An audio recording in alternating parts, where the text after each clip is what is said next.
हम लोग पढ़ रहे हैं भूगोल। पिछले क्लास में हम लोग शुरू किए थे क्लास 10वीं के भूगोल। इसमें हम कुछ पढ़ाए थे संसाधन परिभाषा, उसके प्रकार का वर्गीकरण किए थे, सभी परिभाषा को समझा दिए थे। आप यदि नहीं समझे देखे हैं तो पिछले क्लास में जाइए, इसको देखिए, समझिए।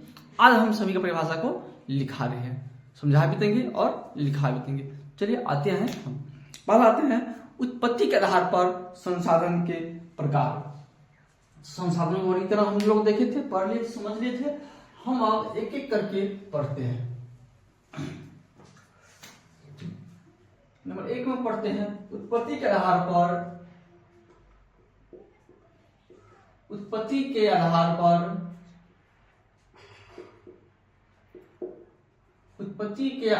पर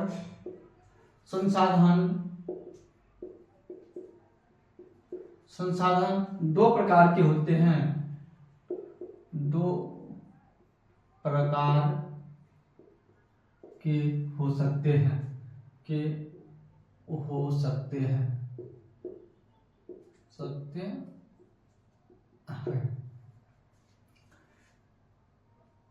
हम चलेंगे जैव संसाधन। जैव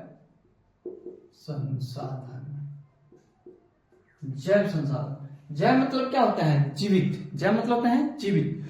वैसा संसाधन जो जीवित प्राप्त हो, जीवित के रूप में प्राप्त हो, जिंदा प्राप्त हो, जिंदा हम उपयोग करते हैं, उसे हम कहेंगे जैव संसाधन। इसका परिभाषा क्या होगा? वैसा संसाधन जो जैव जगत से प्राप्त करते हैं उसे हम जैव संसाधन कहते हैं। वैसा संसाधन जो हमें जैव जगत से प्राप्त होते हैं, वैसे संसाधन जो हमें जैव जगत से प्राप्त होते हैं उसे हम जैव संसाधन कहते हैं। तो ऐसे संसाधन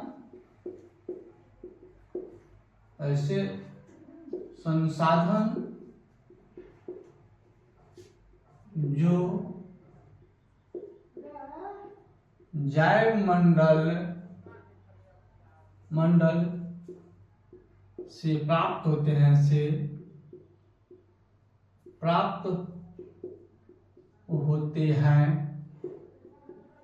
उसे ऐसे संसाधन जो जैव मंडल से प्राप्त होते हैं उसे जैव संसाधन कहते हैं। जैव संसाधन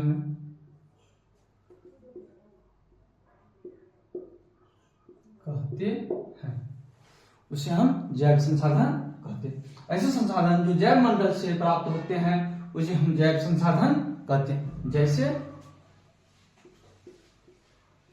जैसे लकड़ी, जानवर, मनुष्य, पशु,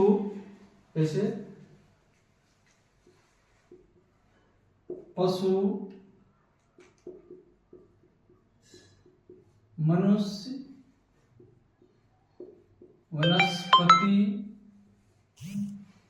वनस्पति इत्यादि।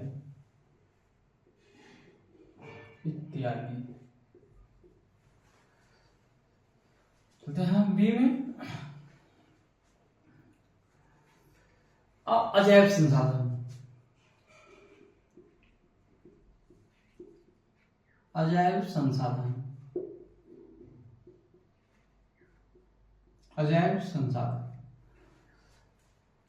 ऐसे संसाधन जो अजैव मंडल से प्राप्त होते हैं। ऐसे संसाधन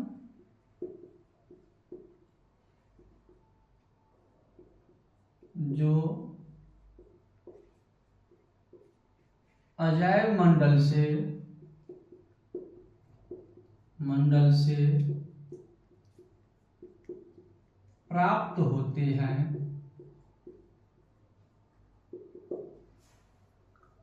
प्राप्त होते हैं, ऐसे संसाधन जो अजैव मंडल से प्राप्त होते हैं उसे अजैव संसाधन कहते हैं।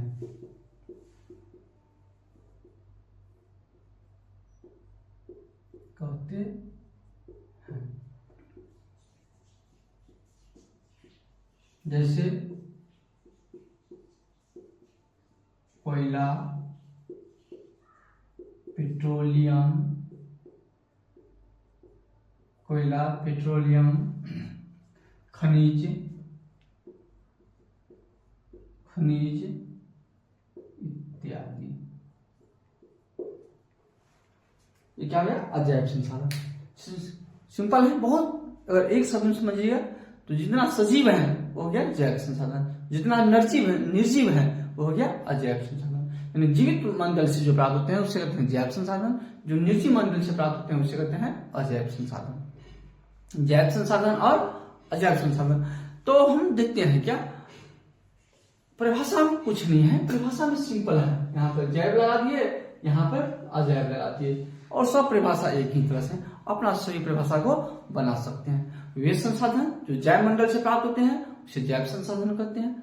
वैसा संसाधन जो अजैव मंडल से प्राप्त होते हैं उसे अजैव संसाधन कहते हैं। जैव मतलब जीवित, अजैव मतलब निर्जीव। बस इतना समझ लीजिए एक शब्द में। जैव मतलब सजीव, अजैव मतलब निर्जीव। जो सजीव से प्राप्त होते हैं उसे हम जैव मंडल कहते हैं, जैव संसाधन कहते हैं। जो निर्जीव से प्राप्त होते हैं उसे हम अजैव संसाधन कहते हैं। समझ गए बात को?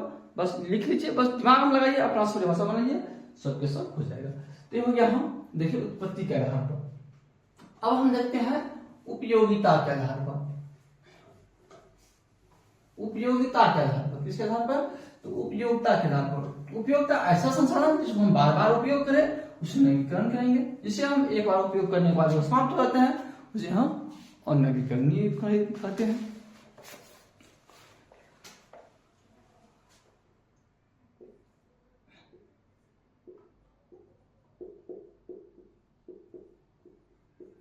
उपयोगिता के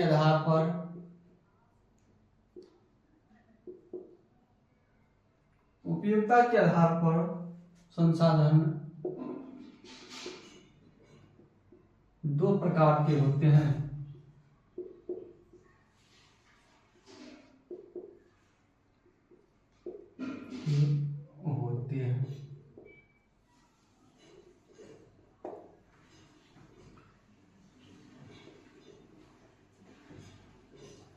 नवीकरणीय संसाधन,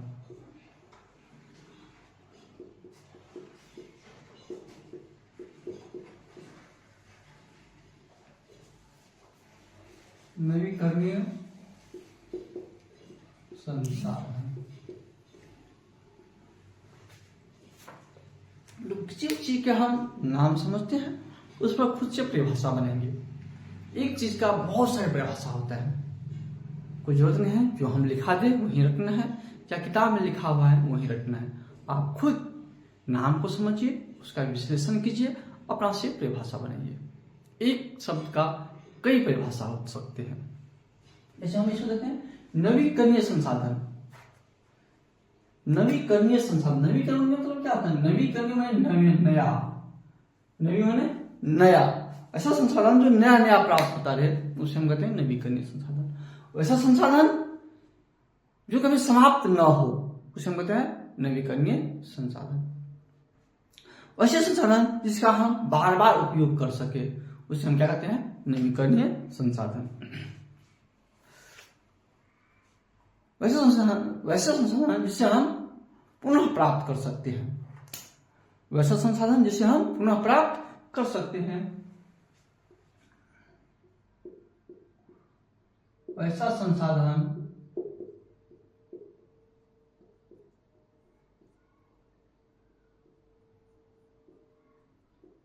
जिसे हम पुनः प्राप्त कर सकते हैं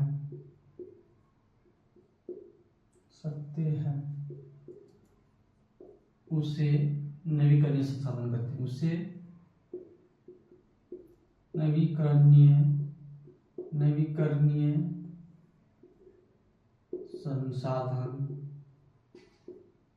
संसाधन कहते हैं।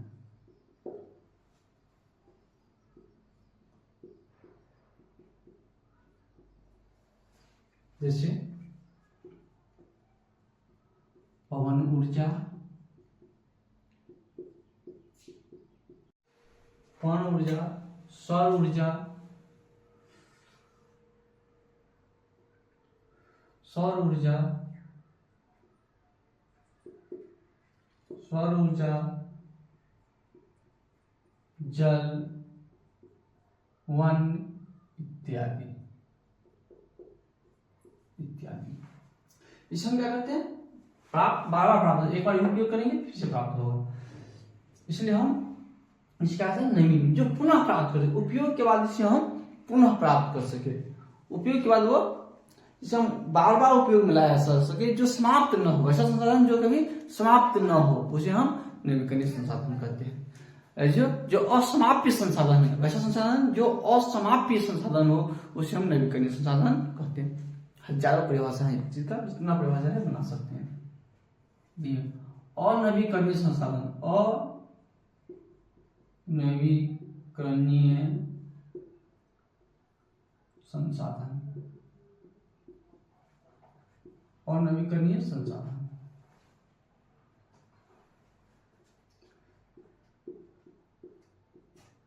वैसा संसाधन जिसे हम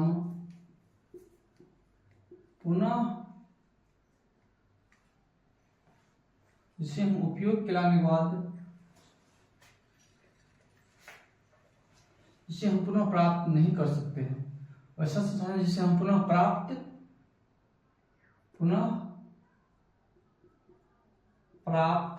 नहीं कर सकते हैं, नहीं कर सकते हैं, कर सकते हैं। ऐसा संसाधन जिसे हम पुनः प्राप्त नहीं कर सकते हैं उसे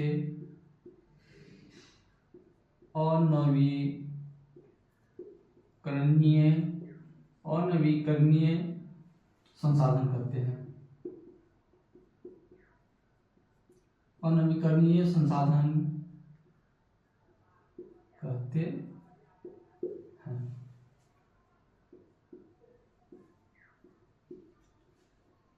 जैसे कोयला,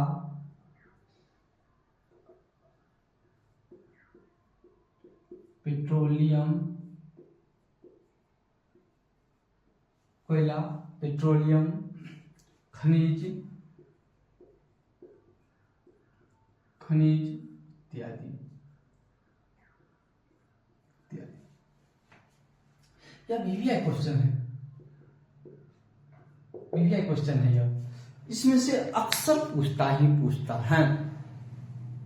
तो लघुत्तरीय पूछ देगा या नहीं तो ऑब्जेक्टिव पूछता है।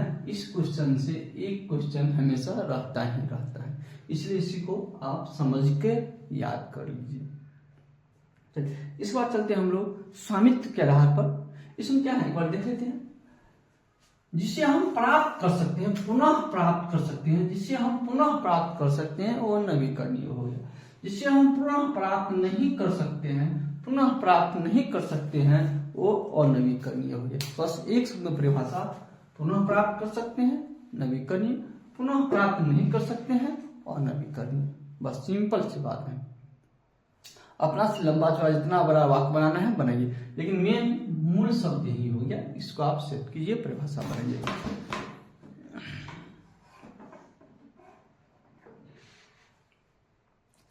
तो वैसा संसाधन जिसे हम पुनः प्राप्त कर सकते हैं उसे नवीकरणीय संसाधन कहते हैं। वैसा संसाधन जिसे हम पुनः प्राप्त नहीं कर सकते हैं और नवीकरणीय संसाधन कहते हैं। चलिए इसके बाद हम चलते हैं स्वामित्व के आधार पर संसाधन के प्रकार। स्वामित्व के आधार पर संसाधन के प्रकार।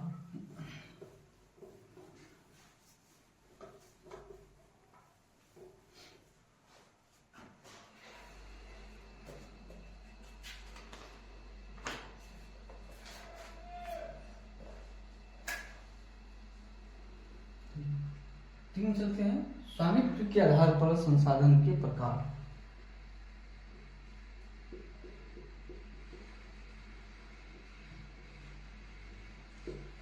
के आधार पर संसाधन के प्रकार।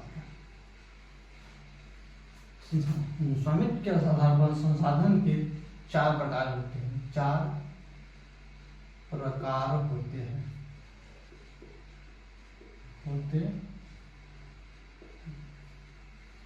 स्वामित्व के आधार पर संसाधन के 4 प्रकार होते हैं। ए में व्यक्तिगत संसाधन। व्यक्तिगत संसाधन। व्यक्तिगत संसाधन। व्यक्तिगत संसाधन नाम से ही क्या, व्यक्तिगत। जिस संसाधन पर किसी खास व्यक्ति का अधिकार हो उसे हम व्यक्तिगत संसाधन कहते हैं।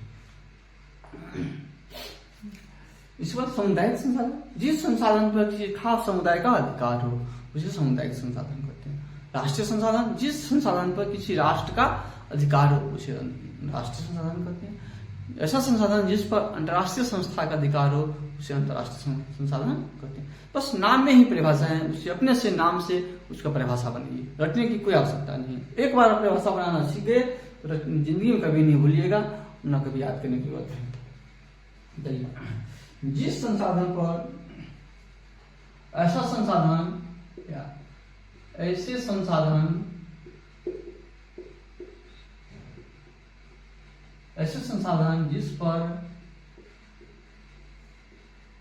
जिस पर किसी खास व्यक्ति या किसी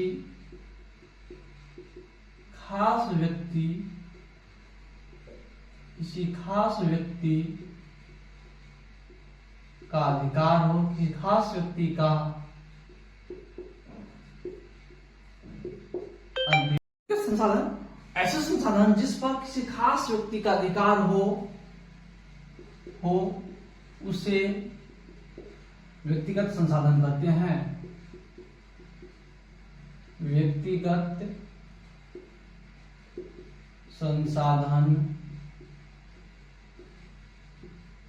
कहते हैं। जैसे खेत, मवेशी,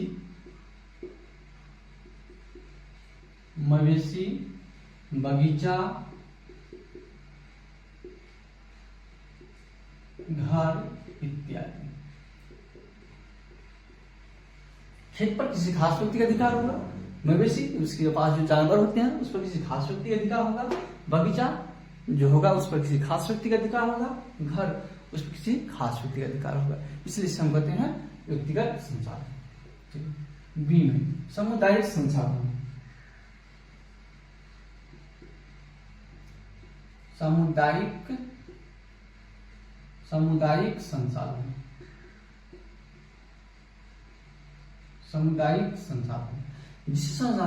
ऐसे संसाधन जिस पर किसी खास समुदाय का अधिकार हो। बस यहाँ पर खास व्यक्ति लग गया, यहाँ पे केवल चेंज होगा सभी में। इसमें खास व्यक्ति हो जाएगा, इसमें खास समुदाय हो जाएगा, उसमें देश हो जाएगा, उसमें अंतरराष्ट्रीय संस्था हो जाएगा, और सब के सब वही चीज रहेगा। बस हो गई। ऐसे संसाधन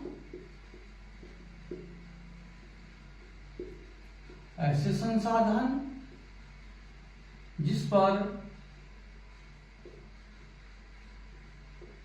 पर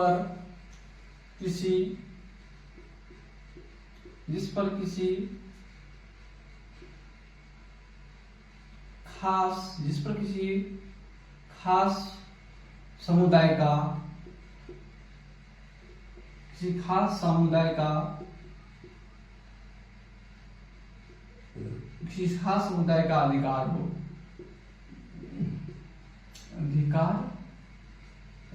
हो उसे, जिसमें किसी खास समुदाय का अधिकार हो उसे सामुदायिक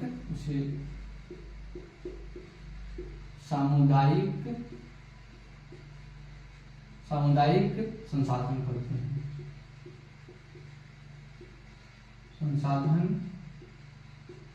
कहते हैं, उसे सामुदायिक संसाधन कहते हैं। जैसे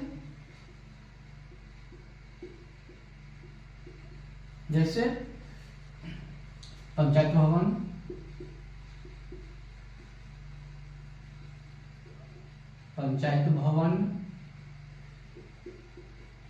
मंदिर, मस्जिद,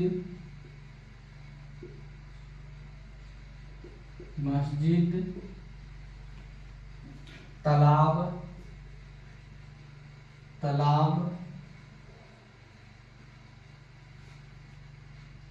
खेल का मैदान,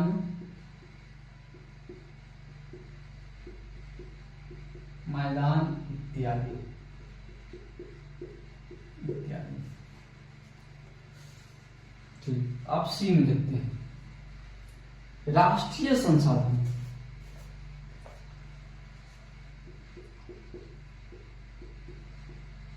राष्ट्रीय संसाधन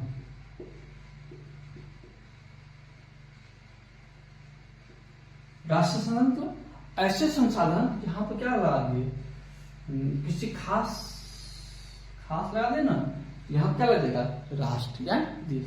ऐसे संसाधन जिस पर किसी देश का अधिकार हो, ऐसे संसाधन ऐसे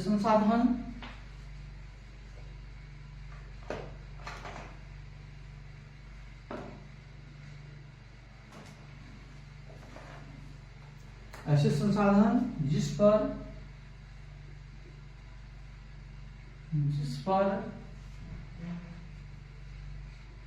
किसी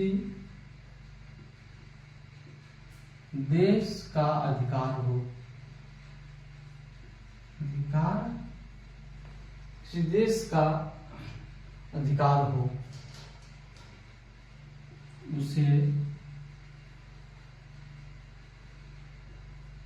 राष्ट्रीय संसाधन कहते हैं।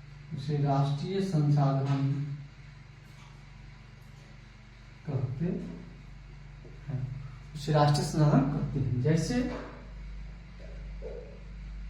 जैसे वन, सड़क,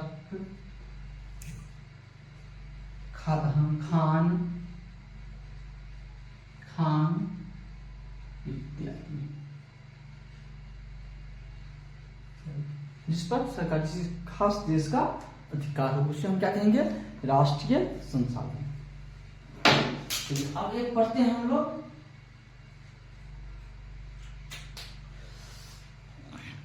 इस बात पढ़ते हैं हम लोग अंतर्राष्ट्रीय संसाधन।